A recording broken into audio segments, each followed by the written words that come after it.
Welcome to Adu Globe. Discover new ideas, learn exciting things, and be amazed every day. Imagine this, one of the world's biggest military powers, Russia. But this time, no tanks, no missiles, no bombs.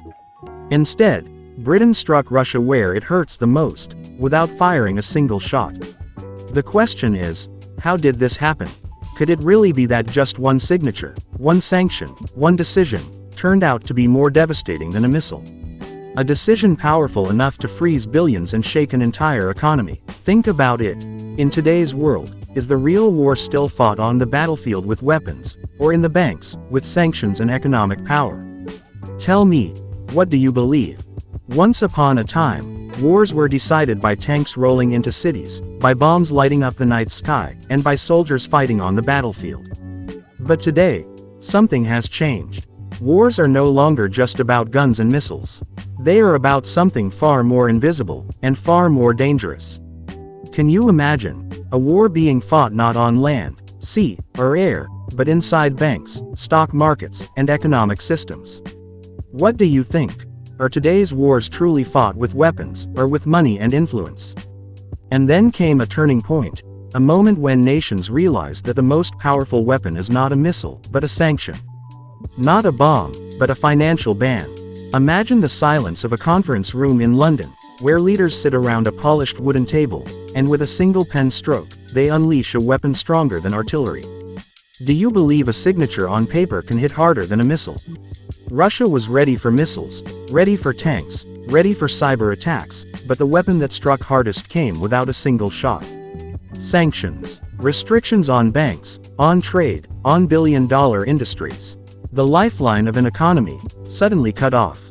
Can you imagine how a nation prepared for war on the battlefield, but never expected war inside its economy? What would hurt more, losing a tank, or losing billions in frozen assets overnight? This is the new war. Quiet, invisible, but deadly. A war where every sanction is like a bullet, every financial ban like an explosion. And the question is, how long can a nation fight without money flowing in? What do you think? If weapons silence enemies in seconds, do sanctions slowly choke them in silence? And if you were in that position, would you fear the bomb, or the bank?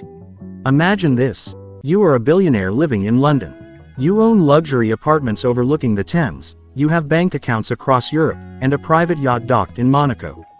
But then, one morning, the news hits, your accounts are frozen. The bank cards in your wallet stop working. The yacht is no longer yours. And the mansion you once called home is suddenly under government control. All of it gone. Not with a bomb, but with a signature on paper. What do you think? Would this strike deeper than any missile?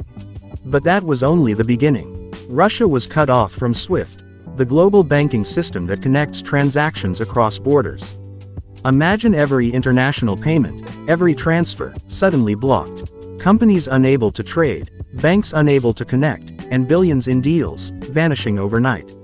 It was like being locked out of the world's financial bloodstream.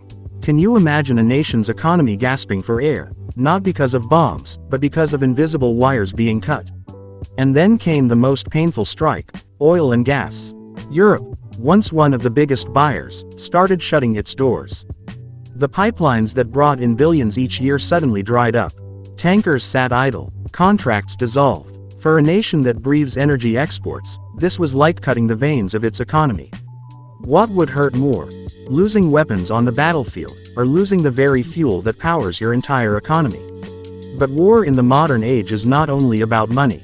It is about technology. High-end chips, aircraft parts, advanced weapon systems, all cut off. Factories faced shortages. Production slowed. Even modern fighter jets and tanks required parts they could no longer get. Think about it. In the age of digital warfare, how powerful is an army that cannot even build or repair its weapons? What do you think? Can a nation win a modern war if it loses access to modern technology? And while the economy bled, another weapon cut even deeper, diplomatic pressure. One by one, countries distanced themselves. Summits without invitations, allies growing silent, flags lowered. Isolation, the invisible cage.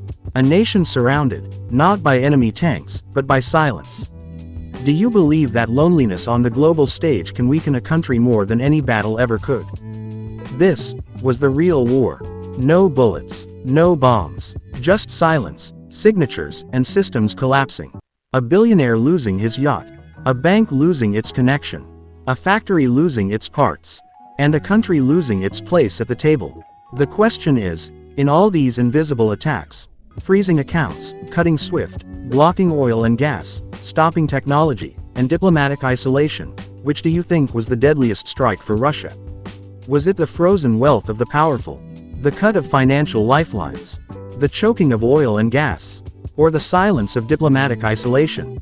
Think carefully, because the true battlefield may no longer be outside, it may be inside the system you depend on every day. The war without bullets had begun to cut deeper than any battlefield wound. Russia's economy felt the strain.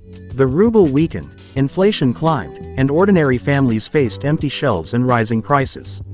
Imagine walking into a store, and the product you bought every day is suddenly gone, or worse, it's there, but the price is double. For millions of people, life became a constant struggle. Do you believe that economic pain, the slow burn of daily survival, can be more devastating than the sudden shock of war? But it wasn't only money.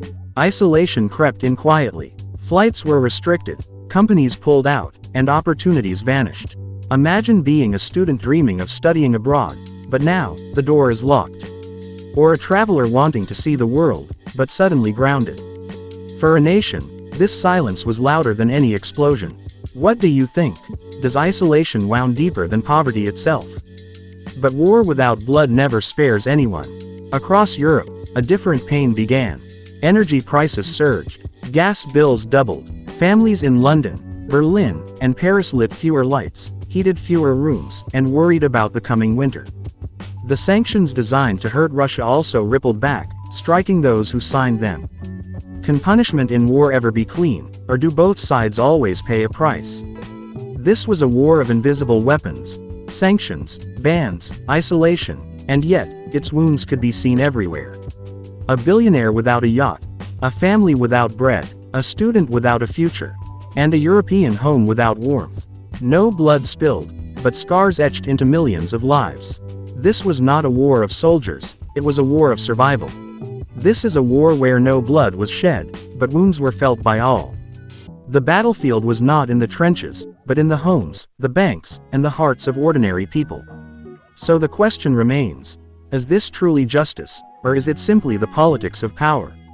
And if invisible wars can wound millions without a single bullet, then ask yourself, where does the real danger of the future lie? Sanctions cut deep, economies trembled, and alliances shifted. But one question echoes in the silence: will Russia sit quietly? History has shown us that no great power accepts defeat in silence. Somewhere in hidden rooms, strategies are written, counters are planned. Could there come a day when the response is not with tanks or missiles, but with the same invisible weapon? Do you think silence today means peace tomorrow, or does it mean the storm is still gathering? Imagine a future where wars are no longer fought with bombs, but with banks. No bullets, no trenches, just numbers, signatures, and silent restrictions. Nations might rise and fall not because of armies, but because of trade, energy, and technology. Could the superpower of tomorrow be the one with the strongest currency instead of the strongest weapons?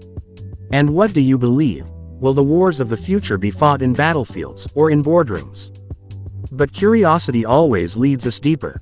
If one nation strikes with economic pressure, what stops the other from striking back? Cyber attacks, currency manipulation, cutting resources, all without firing a single shot. Imagine waking up and your country's internet is gone, or your bank card doesn't work anymore. No smoke, no battlefield, yet chaos everywhere. Do you think the next global war could begin with a click instead of a trigger? And so the final question rises like a shadow across the world. Is this the beginning of World War III? A war without soldiers, a war of sanctions, cyber strikes, and economic destruction? Or is it just a passing storm, one that history will forget? One thing is certain. Invisible wars have visible scars, and the future may hold battles none of us are ready for. So tell me, what do you think? Will the Third World War begin not with a bomb, but with a signature? And so, This story closes with one truth. The United Kingdom showed Russia, and the entire world, that true power is not always displayed on a battlefield. It can be in frozen accounts, in blocked technologies, in the invisible strings of global trade. No tanks rolled, no bombs fell, yet the wounds are undeniable. Energy costs rose, economies shook, and ordinary people felt the pressure of a war without gunfire. The battlefield has changed, and perhaps, so has the definition of power. But now, a bigger question remains: was this justice, or was it only politics wrapped in power? Did the UK protect the world, or did it create a new invisible battlefield? Every viewer must ask, if tomorrow Russia answers back, what form will that answer take? Will it be energy blackouts, cyber strikes, or something no one has predicted yet? Tell me, what do you think? Was the UK right or wrong?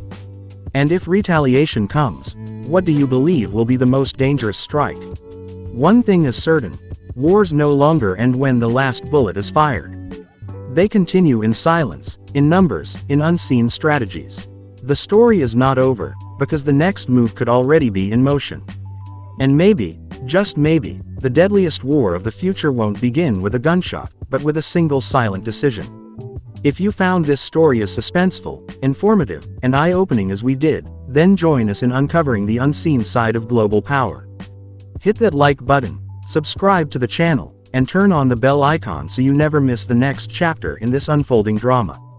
Because the world is changing faster than ever, and you deserve to know the truth behind the silence.